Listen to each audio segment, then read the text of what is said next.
I had a job for 7 years where I did a lot of traveling, and when I would go to a place, I would try to take the time to go see the place, and also I would have a business associate at that place, and that person would take me around.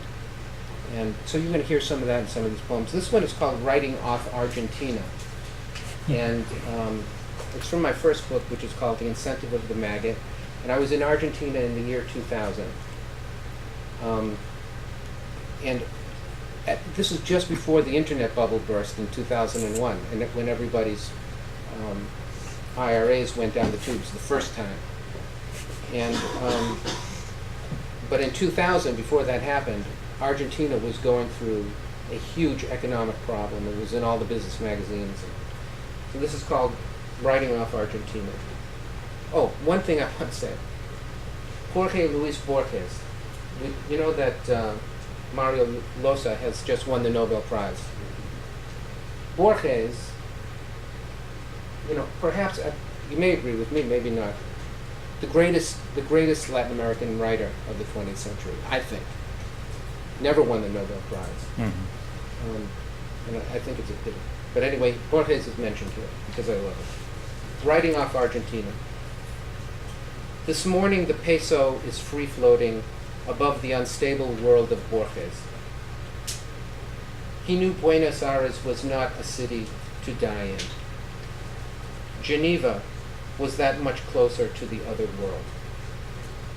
When the system fails, the theory of the system becomes pure, and the housewives of Buenos Aires gather outside Congress and bang their pots and pans, and their husbands gather outside the courthouse and jangle their car keys, proudly to ask, "What have you done to our good life?"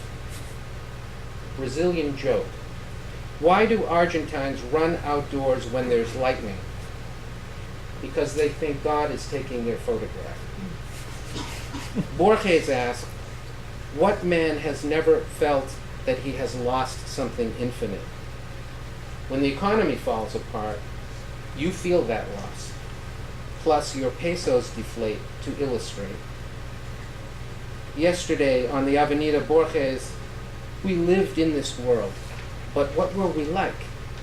We took our dollars to buy leather coats at the shop of Esteban Umansky, who gave each of us a hat and gloves. The president himself attended our reception, and the ex-president, now under house arrest for the millions in his Swiss account.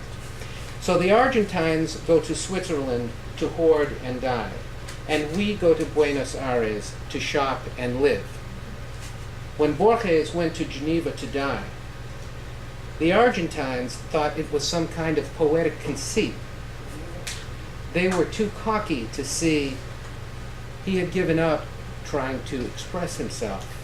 Something great had been lost, some treasure. He had decided all men are benighted. This morning of the wrecked and plundered, I am all-seeing, but my soul is blind. I feel very much like myself. In pursuit of a deal in leather, in pursuit of one's money in the shuttered banks, we are forgetting how to be decently unhappy. Learn from the global lenders, writing off their bad Argentine debts, their dual wisdom. First, understanding the loss. Then, understanding there's nothing to be done. I understand, and I love my odorous coat. And Esteban made me a jacket as well at a price not to be believed.